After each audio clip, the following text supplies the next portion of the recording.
cling to your word. I rely on your promise that you love me. When you say that you love me, I knew that it means your own life for me. You didn't ask me about my past. You said you loved me unconditionally. You are true to your love. You are true to your love. And I can prove it's true. You're the love of my life. You're the road that I take. 'Cause I believe in you. Hello, magandang araw sa inyong lahat. Ano man ang inyong kalagayan, ano man ang inyong ginagawa, at ano man ang inyong sitwasyon sa buhay, naway pagpalain at ingatan kayo ng Panginoong Diyos.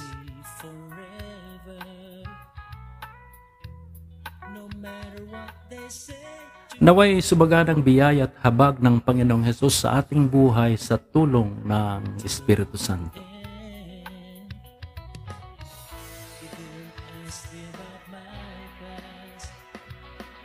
Pagpalain kayo kasama ng inyong pamilya, ang inyong mga kaibigan at komunidad. Of course, itong inyong kaibigan at makakasama sa YouTube si Jeremiah 29:11. Si Brother Sam. Magandang araw sa inyong lahat.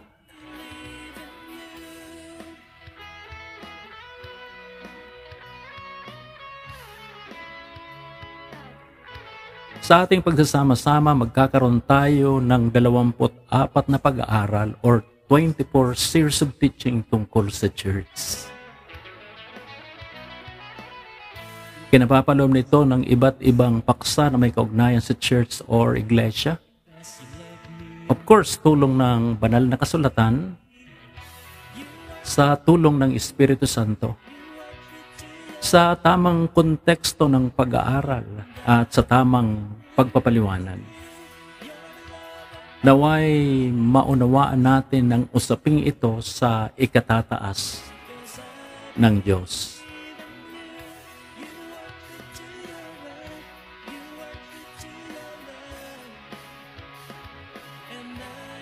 So dahil mayroon tayong 24 series, simulan na natin ang unang paksa. Yung unang pag-aaral. Ito ay patungkol sa iglesia or church. Of course, marami na tayong narinig, napanood, na i-discuss na patungkol sa church. At nawa ay marami tayong matutunan naman dito sa ating pag-aaral patungkol sa church or iglesia. Ano ba talaga ang biblical na kahulugan ng iglesia?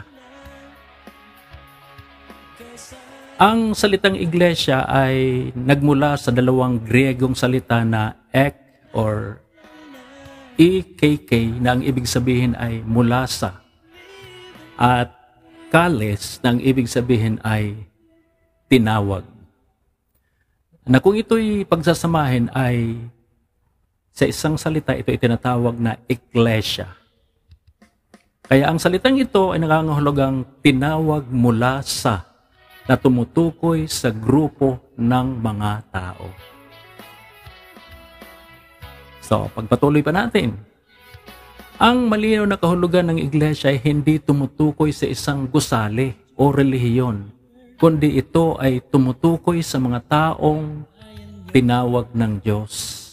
Subalit ang tanong, anong uri o klaseng mga tao ang iglesia? Bakit natin ito sinasabi? Sapagkat maraming mga grupo, maraming mga iba't ibang relihiyon na mayroong claim patungkol sa salitang iglesia or church. Pero dito sa atin pong unang nabanggit, ang sabi rito, tumutukoy ito sa mga taong tinawag ng Diyos. Subalit ang tanong, anong uri o klaseng mga tao ang iglesia? So ipagpatuloy pa natin. Minsan kasi nakalilito ang sagot sa tanong, ito ba ay tumutukoy sa isang relihiyon, simbahan, paniniwala o isang organisasyon kung saan sila'y dumadalo. Of course, di ba makikita natin na every Sunday o di kaya ayon sa pinili nilang pag-aaral o yung tinatawag nating pagsamba. O di ba? Minsan ito'y tumutukoy sa simbahan o paniniwala, isang organisasyon. Dahil diyan, ang pangkaraniwang isasagot natin ay halimbawa, Baptist or Camarines Norte Christ Church, maaring tumutukoy ito sa Methodist o Methodista, o maaring ito ay isang Seventh-day Adventist or Mormon o iba pang relihiyon. So, ang iglesia ay ang katawan ni Kristo ayon mismo sa Biblia. Sinasabi ng aklat ng Efeso chapter 1, 22-23, at ang lahat sa mga bagay ay pinasuko niya sa ilalim ng kanilang mga paa. At siyang pinagkalooban maging pangulo ng lahat ng mga bagay sa iglesia na siyang katawan. Sa kapuspusan niyaong pumupuspos ng lahat sa lahat. Uulitin ko po ayon sa Ephesians chapter 1, 22-23, at ang lahat ng mga bagay ay pinasuko niya sa ilalim ng kanilang mga paa at siyang pinagkaloobang maging pangulo ng lahat ng mga bagay sa iglesia na siyang katawan niya. Nakapuspusan niyaong pumupuspos ng lahat sa lahat. So therefore, ang katawan ni Kristo ay binubuo ng lahat ng mga mananampalataya o sumasampalataya kay Kristo bilang tagapagligtas hanggang sa kasalukuyan at sa kanyang muling pagbabalik. Ayan, so yan pala yung ibig sabihin ng iglesia o ang katawan ni Kristo na tinatawag nating iglesia na galing sa ibang wika na eklesia. Okay, tuloy pa natin.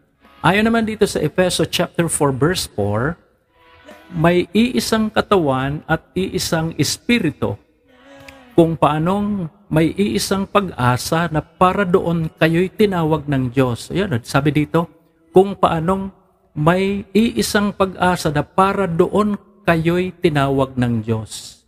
Kayo'y tinawag ng Diyos.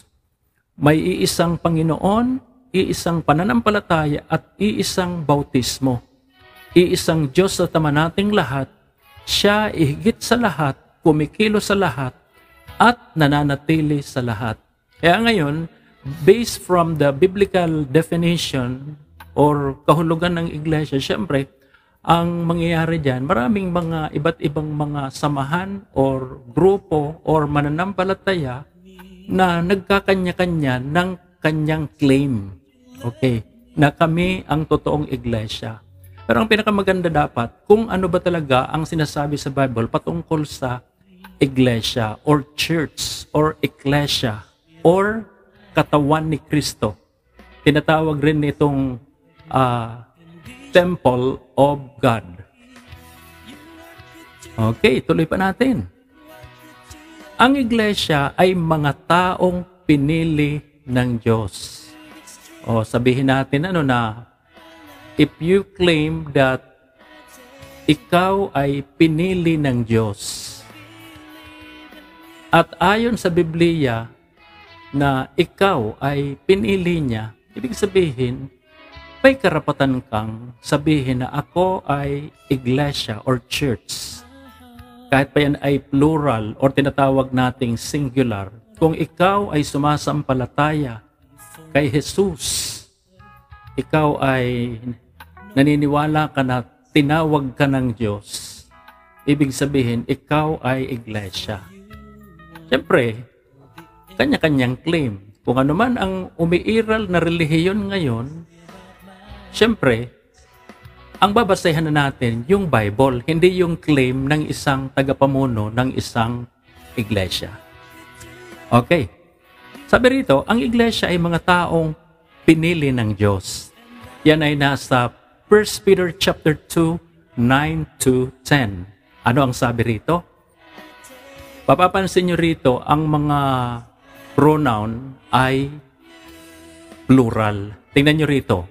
Ngunit kayo'y isang lahing pinili, mga maharlikang pare, isang bansang hinirang, bayang pag-aari ng Diyos, pinili upang magpahayag ng mga kahangang-hangang ginawa niya.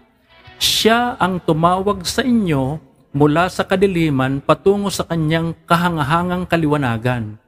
Kayo'y hindi bayan ng Diyos noon, ngunit ngayon, kayo'y bayang hinirang niya.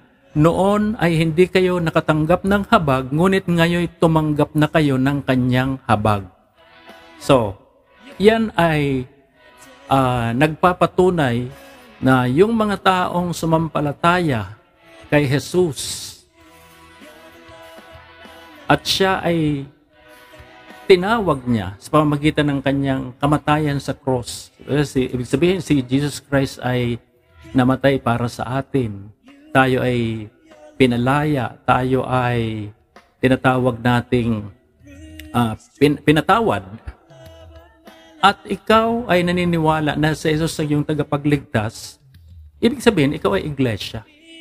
Pero hindi ako tumutukoy doon sa umiiral na mga iglesia ngayon. Kasi may mga umiiral ngayon na sinasabi na ako ang iglesia, kami ang iglesia. Siyempre, kapag tatanungin natin yung isang relihiyon, sasabihin niya na kami ang totoong iglesia. Sabi naman ng isa, kami ang tunay na iglesia. Pero ikaw naman ang nakaalam. Ikaw rin ang nakaalam kung ikaw ay totoong iglesia based from the Bible. Hindi yung pag-anib ha, hindi yung para ako ay maging bahagi ng iglesia, dapat mag-anib ako. Yung sinasabi naman ng iba. Ang pag-anib ay hindi sinasabi sa Bible. Kasi ang nagbibigay ng pagtatawag ay ang Panginoon doon sa isang tao. Siya ang tumatawag. Hindi yung tatawagin ko ang sarili ko upang maging iglesia. O, di ba? Mali yun. Ang nagdi-decide para tawagin ka ay ang Panginoon, hindi yung kung sinong mga leaders o di kaya yung ikaw. Kundi ikaw mismo ay tinawag ng Diyos at ikaw ay tinatawag na iglesia. Bakit ikaw nagkaroon ng bakit ikaw ay tinawag ng Diyos? Dahil sumampalataya ka sa Kanya. Hindi ka naman anib sa isang church. Siguro organizationally, nag-join ka. Pero ang nagdi-decide talaga para ikaw ay tawagin ay ang Panginoong Diyos. Siya mismo ang tumatawag para sa iyo. Kaya nga malinaw na sinasabi rito. Nagmula sa tinawag. O kitang-kita rin dito sa 1 Peter chapter 2, 9-10, ngunit kayo'y isang lahing pinili. Sino ang pumili? Ay ang Panginoon sa iyo. Hindi mo pinili sa sarili mo upang ikaw ay maging iglesia, kundi pinili ka ng Diyos. O, sabi pa rito, bayang pag-aari ng Diyos. O, sa iba, syempre, pag nag-join ka sa isang relihiyon, parang sinasabi ng kanilang mga leaders, pag-aari ka na. Pero iba naman yung inari ka ng Diyos. Pinili ka. Siya ang tumawag. Yan yung tinatawag na iglesia. So, dapat malinaw po yan sa bawat isa. Dapat clear yan. O, kayo di ba sinabi rito? Kayo'y hindi bayan ng Diyos, ngunit ngayon, kayo'y bayang hinirang niya. Okay, pasensya na mismo sa aking pagsalita, pero at least naiintindihan niyo ang ibig sabihin. Then, ang katawan ni Kristo o iglesia ay binubuo ng dalawang aspeto. Para maintindihan po natin ano sabi rito? Ang pandaigdigang iglesia o tinatawag sa English na Universal Church. Ito ay binubuo ng lahat ng mga taong totoong nakakilala kay Hesukristo, anuman ang kanyang lahi. Anumang lahi, wika, kultura at pinagmulan. Okay. Ang pandaigdigang iglesia o Universal Church ay binubuo ng lahat ng mga taong totoong nakakilala kay Hesukristo. Totoong nakakilala kay Hesukristo, anuman ang kanyang lahi, wika, kultura at pinagmulan. Hindi yung nag-anib ka O di kaya kapag ikaw ay napa-join na sa isang relihiyon, parang lumalabas ikaw lang. Hindi. Kung ikaw ay galing sa isang lahi, wika, kultura at pinagmulan, tapos nakakilala ka kay Hesukristo sa pamamagitan ng, of course, ginamit yung mga missionaries upang ihayag ang patungkol kay Hesukristo. Nang ikaw ay sumampalataya kay Hesukristo at sumunod ka sa Kanya, so ikaw ay tinatawag na iglesia or church.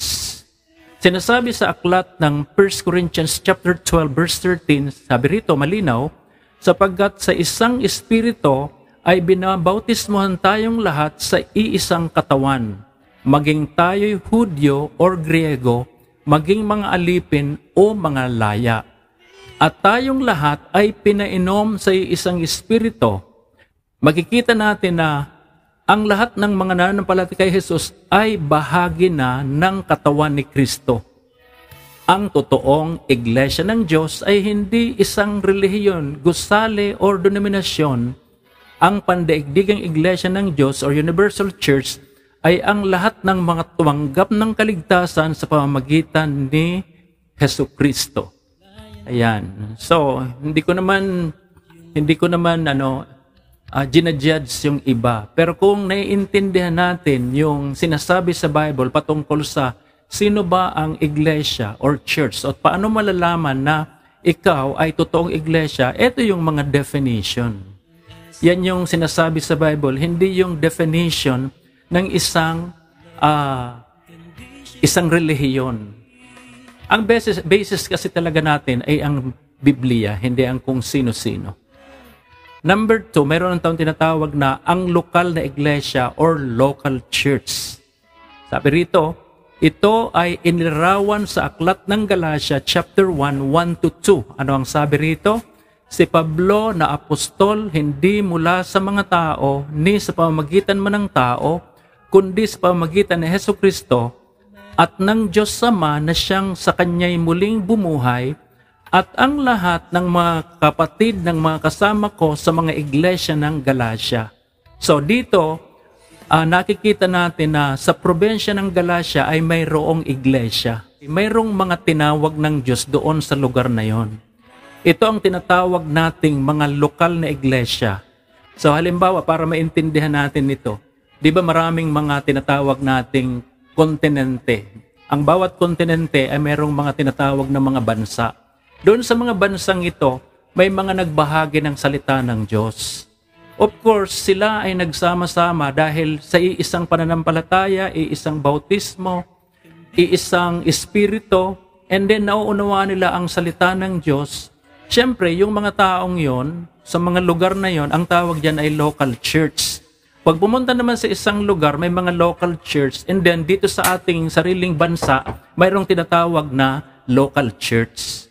So may intindihan natin yan na yung universal church, saka itong tinatawag na local church, ibig sabihin, iisa ang kanilang mga pananampalataya. Tinawag sila galing sa iba't ibang lugar, ayon sa kanilang kultura, ayon sa kanyang lahi, pero iisa ang kanilang espiritu at iisa ang kanilang pananampalataya. Sino ang pinaka-pamuno niyan? Of course, si Jesus Christ.